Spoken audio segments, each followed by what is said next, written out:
월요일 새벽기도에 오신 여러분들을 주님의 이름으로 환영하고 축복합니다. 오늘도 이제 새로운 한 주를 시작하시게 되는데요. 우리 함께 기도하면서 우리 주님 앞으로 가까이 나아가시겠습니다. 하나님 아버지 감사합니다.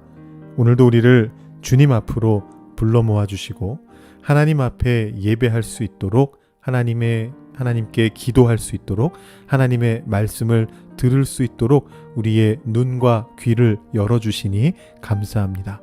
오늘 이 아침에도 우리의 하루의 첫 시작을 주님과 함께 시작하기를 소망하며 우리가 이 자리에 왔습니다. 하나님, 우리의 마음을 주님께로 온전하게 이끌어 주시고 오늘 하루의 삶을 주님께로 인도하여 주셔서 오늘 이 하루의 삶을 통해서 우리의 삶 속에 주님의 능력이 드러나는 것을 우리가 볼 수 있게 하여 주시옵소서. 우리의 몸을 쳐서 복종시키면서 주님의 길로 걸어갈 수 있는 우리들 한 사람 한 사람이 되게 하여 주시옵소서. 그것을 위하여 이 아침에 우리에게 성령을 부어주시고 우리 하루의 삶을 주님께 올려드리면서 주님 손 붙잡고 나아갈 수 있는 우리 한 사람 한 사람이 되게 하여 주시옵소서. 우리가 가지고 나온 모든 기도의 제목들도 주님께서 응답하여 주실 것을 믿사오며 이 모든 말씀을 예수님의 이름으로 기도드립니다. 아멘. 오늘 우리에게 주시는 하나님의 말씀은 로마서 7장 1절부터 13절까지의 말씀입니다. 로마서 7장 1절부터 13절까지의 말씀을 봉독하도록 하시겠습니다. 형제들아, 내가 법하는 자들에게 말하노니 너희는 그 법이 사람이 살 동안만 그를 주관하는 줄 알지 못하느냐. 남편 있는 여인이 그 남편 생전에는 법으로 그에게 매인바되나 만일 그 남편이 죽으면 남편의 법에서 벗어나느니라. 그러므로 만일 그 남편 생전에 다른 남자에게 가면 음녀라. 그러나 만일 남편이 죽으면 그 법에서 자유롭게 되나니 다른 남자에게 갈지라도 음녀가 되지 아니하느니라. 그러므로 내 형제들아, 너희도 그리스도의 몸으로 말미암아 율법에 대하여 죽임을 당하였으니 이는 다른 이 곧 죽은 자 가운데서 살아나신 이에게 가서 우리가 하나님을 위하여 열매를 맺게 하려 함이라.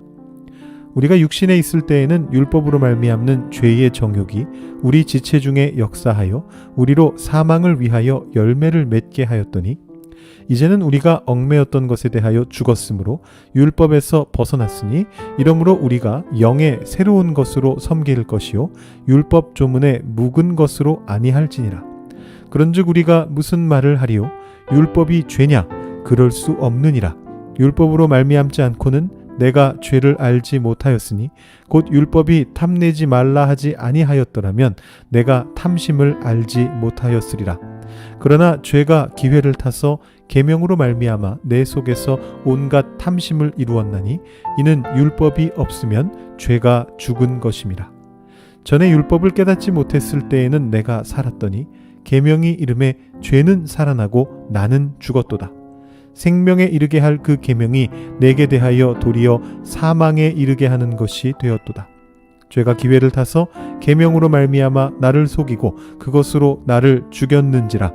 이로 보건대 율법은 거룩하고 계명도 거룩하고 의로우며 선하도다. 그런즉 선한 것이 내게 사망이 되었느냐? 그럴 수 없느니라. 오직 죄가 죄로 드러나기 위하여 선한 그것으로 말미암아 나를 죽게 만들었으니 이는 계명으로 말미암아 죄로 심히 죄되게 하려 함이라. 아멘. 로마서 7장으로 들어왔습니다. 로마서 7장에서 바울은 그동안 변죽만 울리고 자세하게 설명하지 않았던 율법의 문제를 직접적으로 거론합니다. 처음 얘기하는 것은 아닙니다.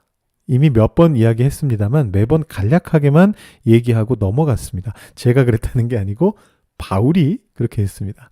여러분 3장 20절 말씀 보시면 이렇게 적혀 있죠. 그러므로 율법의 행위로 그의 앞에 의롭다 하심을 얻을 육체가 없나니 율법으로는 죄를 깨달음이니라. 이렇게 선언을 했습니다.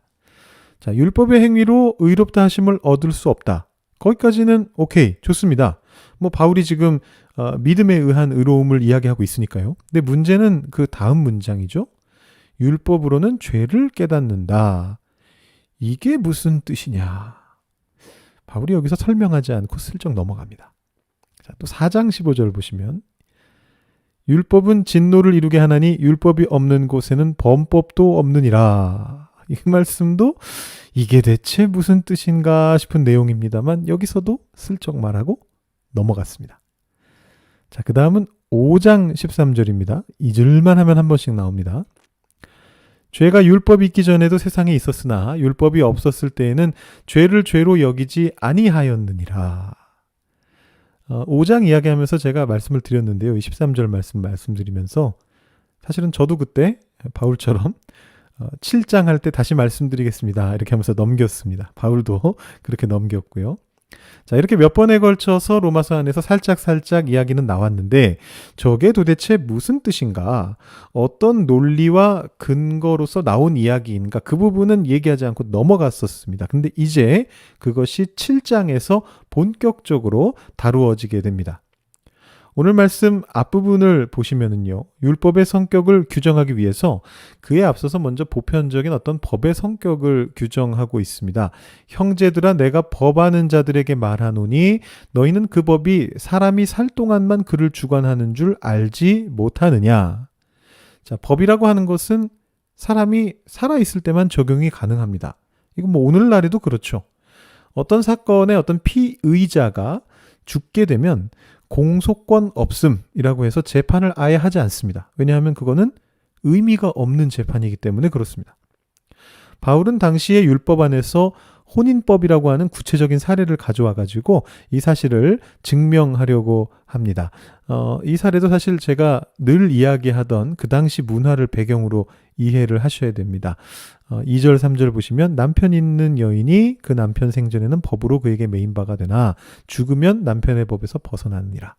남편 생전에 다른 남자에게 가면 음녀다. 그러나 남편이 죽으면 그 법에서 자유롭게 된다. 이렇게 이야기를 합니다.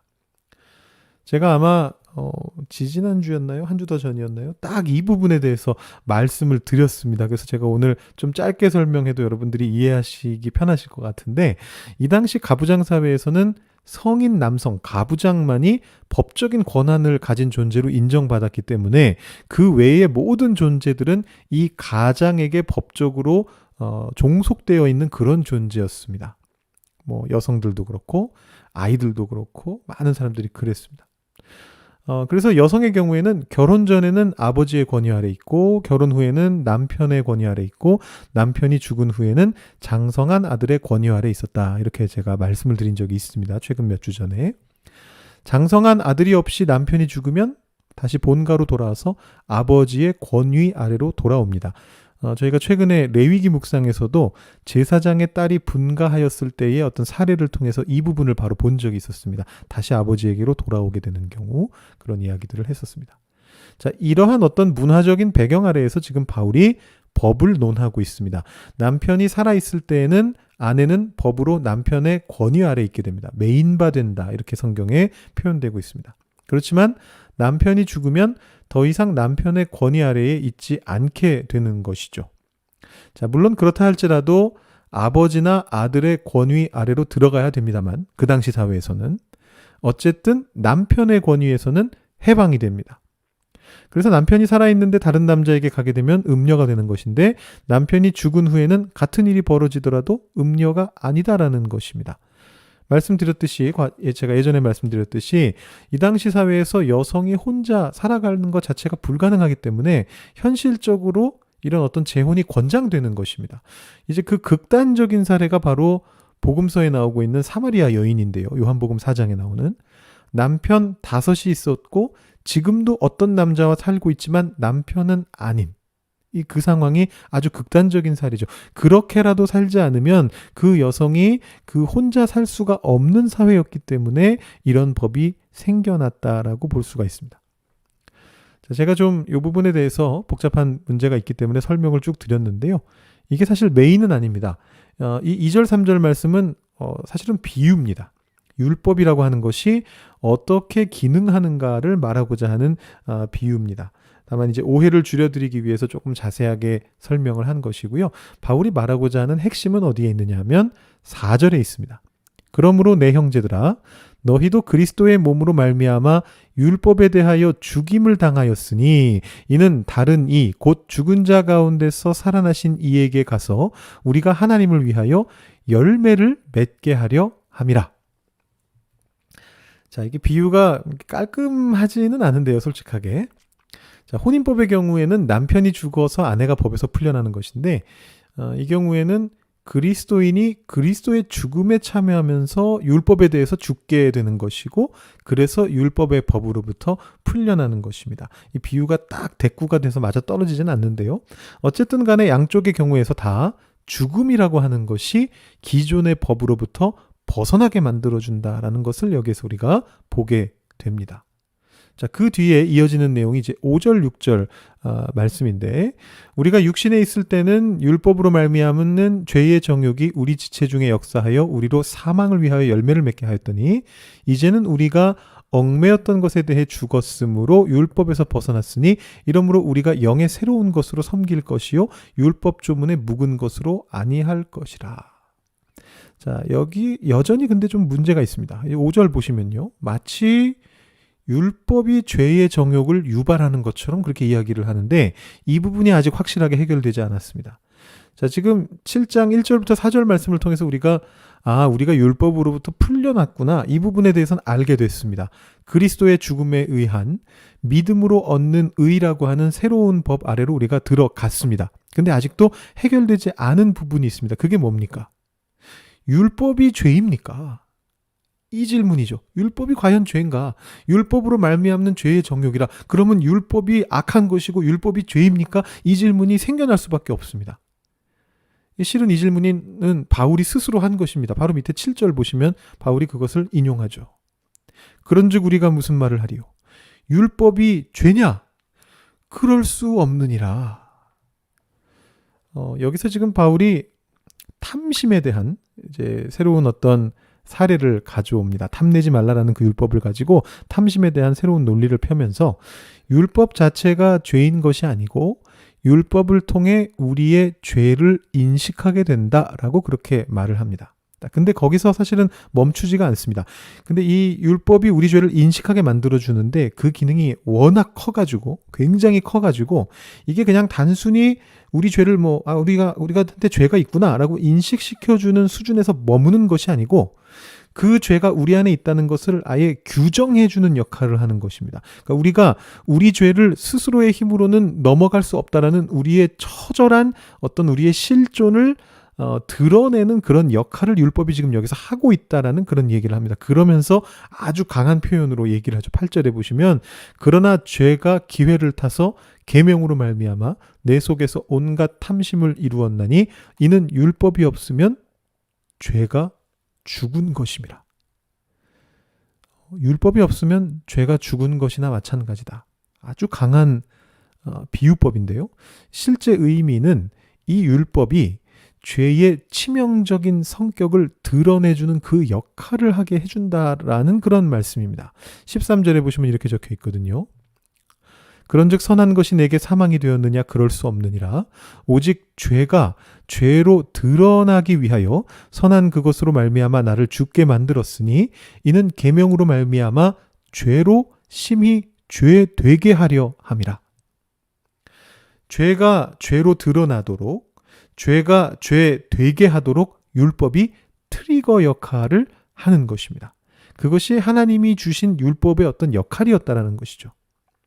그래서 어떤 주석가는 율법이 마치 하나님의 비밀 첩보원과 같다, 그런 말을 했습니다. 율법이 인간 세상으로 들어와서 이 죄에 묶여있는 인간의 그 밑바닥으로 들어간 다음에 그 죄가 죄의 결과인 사망으로부터 떨어져 나오지 못하도록 막는 어떤 특수부대의 역할을 하고 있다.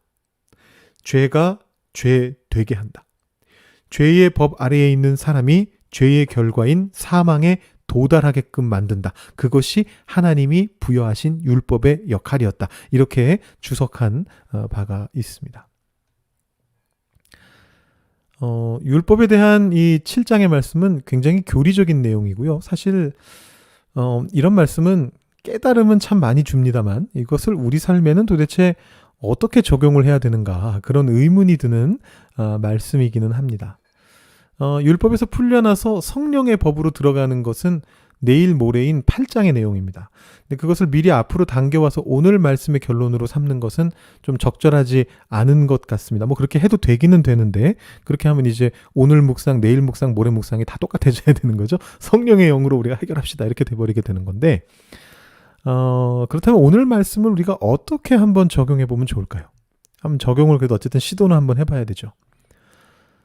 저는 오늘 말씀을 통해서 우리의 삶 속에서 우리가 추구해야 할 어떤 방향성에 대해 생각해 봐야 된다라는 그런 어떤 적용을 한번 해봅니다.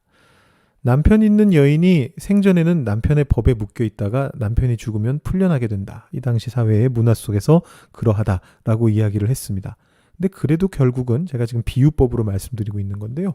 결국은 다른 법 아래로 들어가게 됩니다.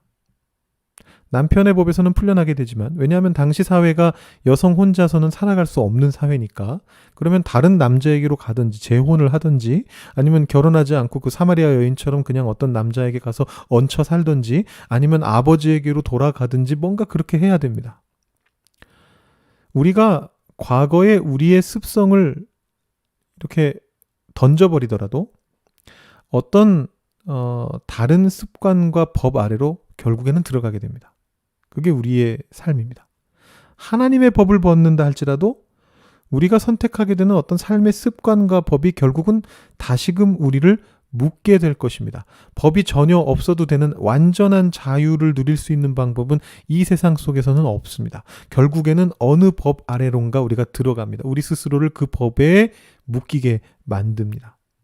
그렇기 때문에 우리는 하나님의 법을 우리의 법으로 만들기 위해서 노력해야 한다라는 것입니다. 하나님의 법대로 살기 위해서 애를 써야 한다라는 것입니다. 그것을 우리 삶의 방향성으로 우리의 어떤 습관으로 만들기 위해서 계속해서 그 길을 가야 하는 것입니다. 훈련시켜야 하는 것입니다.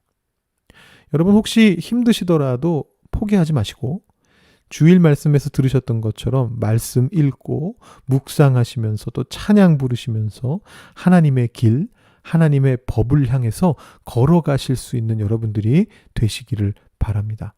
어제 예배 시작할 때 예배의 부름 시간에 제가 읽어드렸던 시편 말씀을 다시 읽어드리면서 오늘 말씀을 마치겠습니다. 시편 119편 45절 말씀입니다.